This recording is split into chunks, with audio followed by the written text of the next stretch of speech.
అల్దఫ్రాలోని Barack nuclear power plant పై drone attack జరిగింది. దాడి జరిగిన వెంటనే భారీగా మంటలు ఎగసిపడ్డాయి. మంటలు అదుపులోకి తీసుకొచ్చేందుకు తీవ్రంగా శ్రమించాయి యూఏఈ ఫోర్సెస్. ఇన్ఫాక్ట్ యూఏఈ అధికారులు అక్కడ రంగంలోకి దిగారు.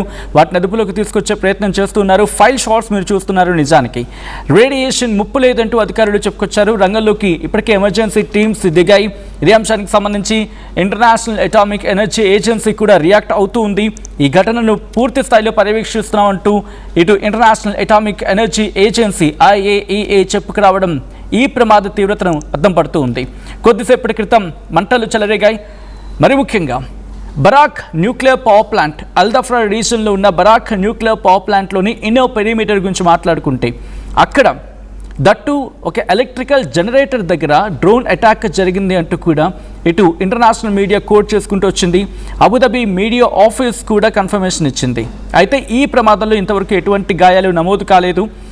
దాంతోపాటు రేడియోలాజికల్ సేఫ్టీ లెవెల్స్ కూడా ఎక్కడ ఎఫెక్ట్ అయ్యాయని చెప్పి ఎక్కడ ధృవీకరించలేదు.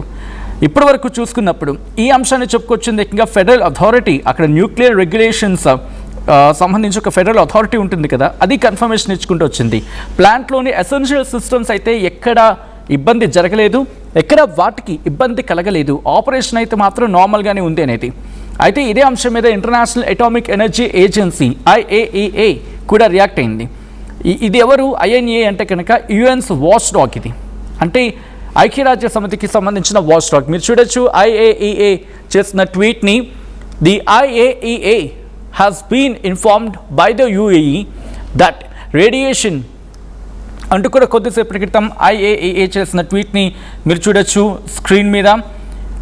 ఇదే అంశానికి సంబంధించి IAEA ఏం చెప్పిందో మరి కాసేపట్లో నేను మీకు డీటెయిల్గా వివరించే ప్రయత్నం చేస్తాను. ఎందుకంటే ప్రస్తుతం ఈ పరిస్థితిని పూర్తిగా సమీక్షిస్తున్నామంటూ ఇంటర్నేషనల్ అటామిక్ ఎనర్జీ ఏజెన్సీ చెప్పుకొచ్చింది. ఎక్కడ ఏ సందర్భంలోనైనా దుబాయ్కి మా అవసరం కావాల్సి వస్తే మేము వెళ్తాం, అక్కడ ఉంటాం, మేము వాళ్తాం. ఈ అంశాన్ని పూర్తిగా పరిశీలన చేస్తూ ఉంటూ చెప్పుకొచ్చింది. ఇంకా ఏమంటోంది IAEA UAEకి సంబంధించి కొద్దిసేపటి క్రితమే ఇక్కడ IAEA కూడా రియాక్ట్ అయింది. The IAEA has been informed by the UAE that radiation levels at the Barak NPP remain normal and no injuries were reported after a drone strike this morning caused a fire in an electrical generator located outside the inner site perimeter of the NPP nuclear power plant. NPP ante emergency diesel generators are currently providing power to the NPP's unit 3. The IAEA is following the situation closely and is in constant contact with the UAE authorities, ready to provide assistance if needed. DG అంటూ కూడా అక్కడికి సంబంధించి వాళ్ళని tag చేస్తూ expresses grave concern about the incident and says military activity that threatens nuclear safety is unacceptable. The DG reiterates call for maximum military restraint near any NPP to avoid the danger of a nuclear accident అంటూ కూడా IAEA కొద్దిసేపటి క్రితం చెప్పుకొచ్చింది. ప్రస్తుతం ప్రమాద ఘంటికలు మోగిస్తూ ఉన్నాయి. Iran, Israel, at the same time America మధ్య యుద్ధ వాతావరణం.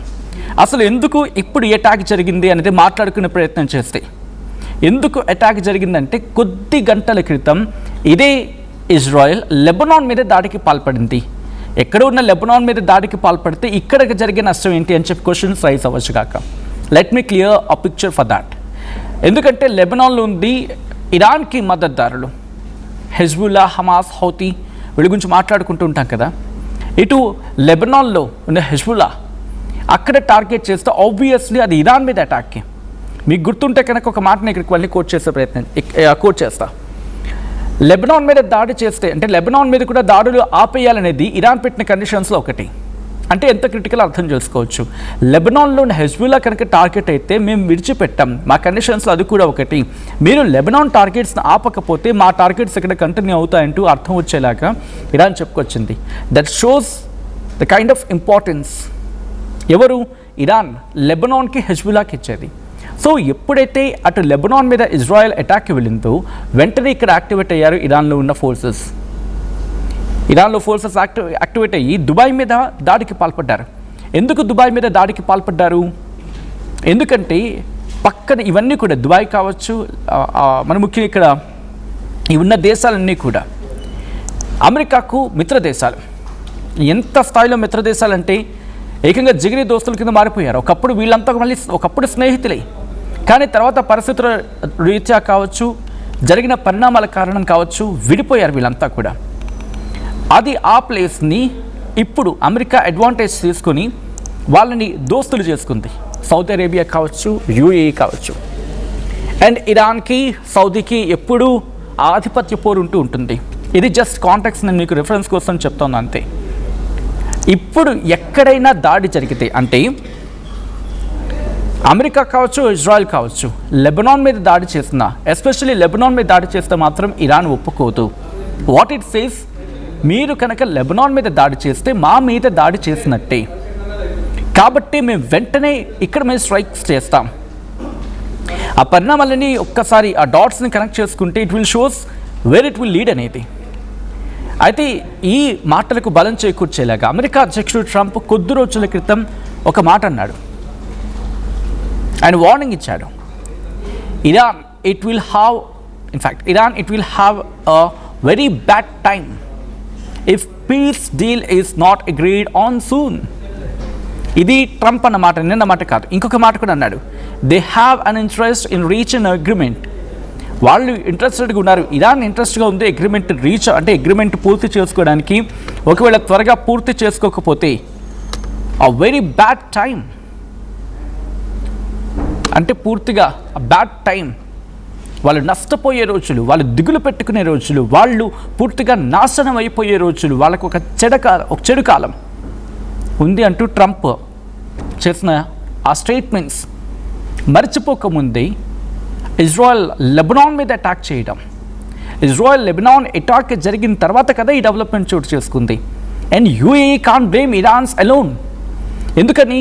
యూఏఈలో అమెరికా బేసెస్ స్టిల్ ఇంకా ఉన్నాయి అండ్ వాళ్ళు దాన్ని ఎక్కడ ఖండించట్లేదు. స్టిల్ మేము అమెరికాకు సపోర్ట్ చేస్తున్న అర్థం వచ్చేలాగే మాట్లాడుకొస్తున్న సందర్భం అని ఇరాన్ కోట్ చేస్తూ ఉంది.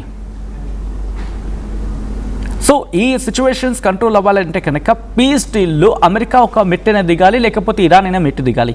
వీళ్ళిద్దరూ మెట్టు దిగడం కాదు కదా, బెట్టు విట్టం లేదు. సో దట్ ఇప్పుడు అమెరికా మిత్ర దేశాలకు చెప్పుకుంటున్న దుబాయ్ ఏకంగా న్యూక్లియర్ పవర్ ప్లాంట్ మీద attack. Look into this, ఒక depth of the situation, gravity కనుక మీరు అబ్జర్వ్ చేస్తే అది ఎంత గ్రాస్ రూట్స్కి వెళ్ళిపోతుందో. ఒక nuclear power plant of course అక్కడ మిస్ అయ్యి ఉండొచ్చు కాక వాళ్ళ క్యాలిక్యులేషన్లో. ఎందుకు నేను మిస్ అయ్యి ఉండొచ్చు అని చెప్తూ ఉన్నా, ద ప్రిసిషన్ లెవెల్స్. ప్రిసిషన్ అంటే ఫర్ సపోజ్ ఒక రేడియస్లో, లేకపోతే మన ఇంటి కిచెన్నే టార్గెట్ చేయాలనుకుంటున్నారు అనుకుందాం. మన ఇంటి కిచెన్లో గ్యాస్ స్టవ్కి ఉన్న ఆ బర్నర్ ఉంటుంది కదా, ఆ బర్నర్ మీద కరెక్ట్గా బాంబ్ వేయాలి. అంటే ఎట్లా? అంత ప్రిసిషన్, అంటే అంత కరెక్ట్గా సూట్గా అక్కడే టార్గెట్ చేయడం.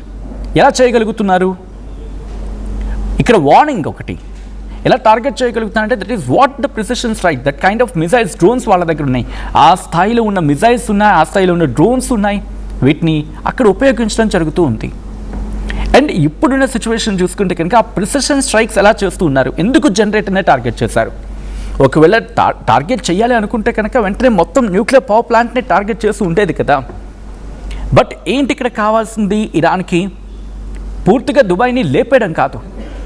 అండ్ న్యూక్లియర్ పవర్ ప్లాంట్ని టార్గెట్ చేస్తే బ్లేమ్ అంతా ఇప్పుడు ఇరాన్ వైపు షిఫ్ట్ అవుతుంది. సో వాట్ ఇరాన్ నీడ్స్ అంటే ఇప్పుడు వాళ్ళని థ్రెటన్ చేయడం, దుబాయ్ని థ్రెటన్ చేయాలి, భయపెట్టాలి, వాళ్ళకు వెండిలో ఉణుకు పుట్టించాలి. సౌదీ అరేబియాకి కూడా అంతే. సో దట్ వీళ్ళిద్దరూ భయపడితే ఆ రిలేషన్స్ డ్యామేజ్ అవుతాయి అమెరికాతో, లేకపోతే అమెరికా మీద ప్రెషర్స్ తీసుకొస్తారు. ఏది జరిగినా వీళ్ళకి కలిసి వచ్చేది. ఏం లేదు కాదు కూడదు అనుకుంటే కనుక అమెరికాతో ఇంకో దోస్తానా చేస్తే మేమే దాడులు చేస్తాం. అండ్ ఇక్కడ ఎందుకు సౌదీ అరేబియా కానీ దుబాయ్ కానీ దీని అంటూ ఉంటారు కదా, ప్రతి దాడులు అంటారు కదా అనే పదం ఉంటుంది కదా మన దగ్గర. ఎప్పుడైనా ఒకరు దాడి చేస్తే, ఫర్ సపోజ్ మనల్ని ఎవరైనా లాగిపెట్టి ఒకటి కొట్టారు అనుకుందాం, ఊరుకుంటామా? ఏం చేస్తాం? తప్పని ఇంకోటి ఇచ్చేస్తాం. ఒకవేళ అటువంటి సిచ్యువేషన్స్ ఉంటాయి. అండ్ సిచ్యువేషన్ బట్టి మనం ఆగుతాం. ఎప్పుడు ఆగుతాం? అవతల వ్యక్తి మనకన్నా బలవంతుడైనా, లేకపోతే అవతల వ్యక్తి మనకెంతో ప్రేమ చూపించిన, లేకపోతే అవతల వ్యక్తికి సంబంధించిన సమూహం, లేకపోతే ఒక వర్గం అటు నుంచి మనకు దెబ్బ కొట్టిన తర్వాత మనం దెబ్బ కొడితే మనకి రివర్స్ అవుతారనుకున్నప్పుడు ప్రస్తుతం ఆగే పరిస్థితులు ఉంటాయి. ఇదే సిచ్యువేషన్ సౌదీ అరేబియా ఇప్పుడు ఫేస్ చేస్తుంది.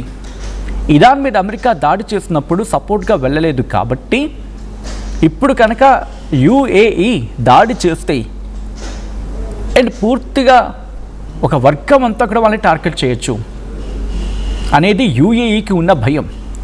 అందుకే మాటల తూటాలు పేలుస్తాం తప్ప they are not going against what you want. వాళ్ళకి దాడి చేయాలని ఉంది కానీ ఆ దాడి చేయడానికి సంబంధించి అవకాశాలు లేవు. సో ఇప్పుడు అది పరిస్థితి. ఆ డాట్స్ కనెక్ట్ చేస్తూ మాట్లాడితే కనుక ఎప్పుడైతే లెబనాన్ మీద అటాక్ జరిగిందో విత్ ఇన్ అవర్స్ ఇక్కడ అటాక్ జరిగింది. ఈ కథనం మిమ్మల్ని కాస్త కలవరపరచవచ్చు. అయితే మిమ్మల్ని కలవరపాటుకు గురి చేయడం ఆర్టీవీ ఉద్దేశం కాదు, కానీ ఇటువంటి కథనాలు చూసినప్పుడు కాస్త కలవరపాటుకు గురి అవకాశం ఉంటుంది కాబట్టి దీనికి సంబంధించి తగిన జాగ్రత్తలు తీసుకోవాలని ఆర్టీవీ సూచించడం జరుగుతుంది. This is a disturbing content. Video description is highly advised.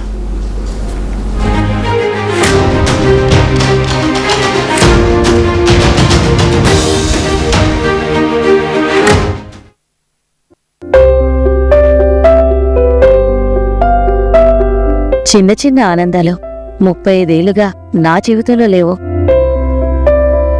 35 ఏళ్లుగా నేను డైపర్లలో బ్రతికాను. 6 సెంటీమీటర్ల ఫిస్టులా నా మూత్రాశయంలో లీకు కారణమైంది. ఎవరూ నాకు సహాయం చేయలేకపోయారు. ఏఐఎన్యూలో వైద్యులను కలిసే వరకు. అక్కడ వారు రోబోటిక్ శస్త్రచికిత్సతో నాకు పరిష్కారం ఇచ్చారు. వారు నా ఆత్మవిశ్వాసాన్ని కూడా తిరిగిచ్చారు. Precision Care makes it possible. The Center for Robotic Surgery at AINU